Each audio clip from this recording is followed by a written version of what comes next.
GMO online television, its associates and affiliates may not be liable for views expressed on this show.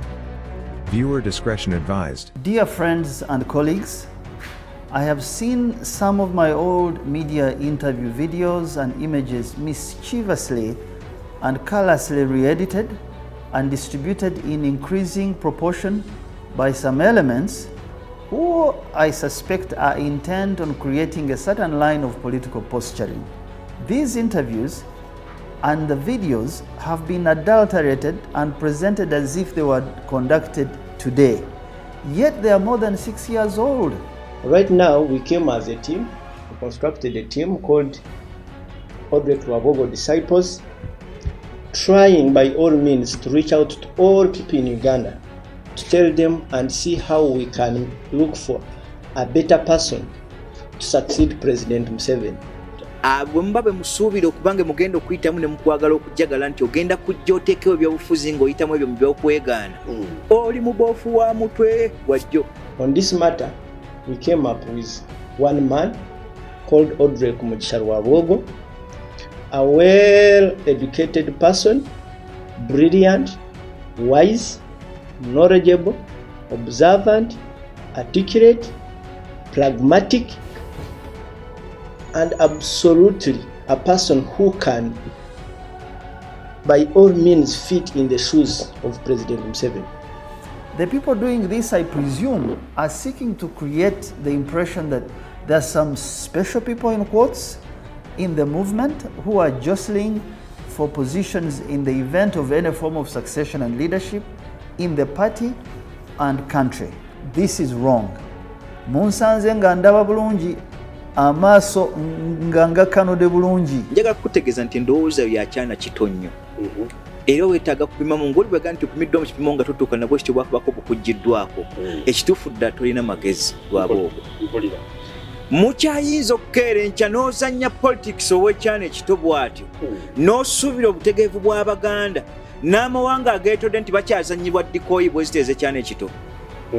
Ne bukeera enkya gwe n'otegeeza nti ddala sinze nga bayambadde t-shirt omuwala w'Omuganda bonna baggwanga eri limu. Abakola video gye nsaba oteekeyo bonna baali baggwanga litya ng'era bakulaga nti vision bagikulinamu. So ladies and gentlemen, I want to appeal to you all that if you love peace and transformation, support Mr. Otwegatteko. If you love stability, security and democracy, support Mr. Otwegatteko. Muto wa birowoozo namulaba ka video ke ng'ayogera ne mmanya nti bano baayiga buyizi lulimi tebalina munsa ya bwongo. Okutegeera okugamba nti oyiza olulimi oluzungu ekyakubuza amagezi gwe kennyini kyali ekintu eki singa wategeera obuwangwa bwo kyali kuyambe nga bwe wategeera olulimi oluzungu okulwogera. Yali sinze kutegeera buwangwa bwe yali baddemu ensanga lwaboogo okusukka ku magezi gaaliko kubanga waali kipapula talina mu bwongo. Kipapula bupapula oyo bw'abanga kyasobola okukeeza okujja ng'ayogera ebintu bino bajja babitegese. Togwa bugwi n'obuga nti namatuse mu ssasa taata badde antegeera oba omukoddomi ammanyi gwe n'ogamba nti nzize neesimbyewo obadde oteekwa kuzimba ligase gye watandika ne watandise ne bwemeba paalamenti kubanga paalamenti erina kye tuyita wide access ku podium yayo ensi okukutegeera generale mazima ne ssente muzina wali badde otandikidde awo ne bayingira mu oli n'olaga amagezi gongo wa arguments mu parliament ensi n'esooka ekugiramu interest yawo. Wano mu Buganda kyotagenda kututeekamu bwe busosoze bw'amawanga obo tetubulina mmwe mwajja nabo yamaze okukumulisaako nti weetuli ne bawa debate ffe baboogezi tubeeko kye tunnyonnyola ku ekyo babeeko kye batereereza muli naye nkutegeeza butegeeza kitawe okyali ku mbeera ya 0.00 ey'obutegevu nkulowooza okwagala okyusa eggwanga lino you are nowhere. This is not a house. Nti gwe taata katupime mu Rwabwogo ennyiri leka tujjewo mbiri ebigambo biri byewakana mazima agwanidde asobola awulikika ng'entebe Jakana-Museveni-Rwabwogo-Muhoozi busobola okukeera enkya n'enkyuka.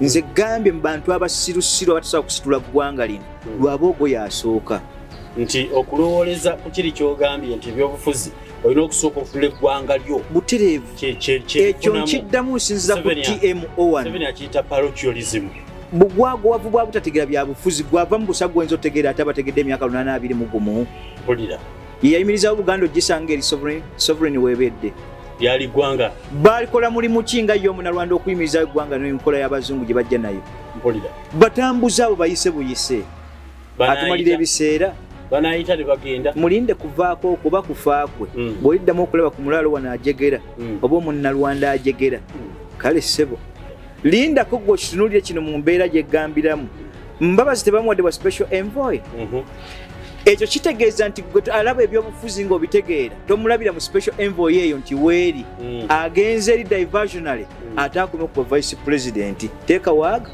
kubanga mu kusembayo kwa his excellency president tebakyayinza kuddira muganda kumuba vice president lwaki okufa kwa president aliko obusika obutali bwa Muhoozi kujja obusika bulambike nti vice president yadda mu kutwala mu nteeko vice president ng'ekisanja kikyatambula kitwala eddakiika 3 mu butegevu bw'oyo abaliwo okukyusa ebyononeddwa emyaka 3 mu 5 kaakati kijja kubanga baba batadde kamasu kanene bo okukkiriza okuba nti vice president muganda Museveni waaseererera bonna baganda bayinza ozingibwako mu lunaku olwo dakiika 3 n'ebyo by'amateeka badde bajagaliramu ng'amateeka g'olwa Muhoozi simandi jeno nga naawe olinda kiragiro kitawaafudde president aliko alina kulinda kiragiro akuwa kiragiro kaakati vice president yenna tosiddamu okusuubya ono alupo kisiikirize mazima yajja kukwatira mu kaseera nga beetegeeza butya bagenda okukikola na muvu kyempya gye balina okuteekawo mbabazi nkiddamu tali kubwa special envoy nti agenze eri oyo agenze mu diversionary komawo nga vice president gwe teeka waaga omuganda teri agenda kuddamu kuba vice president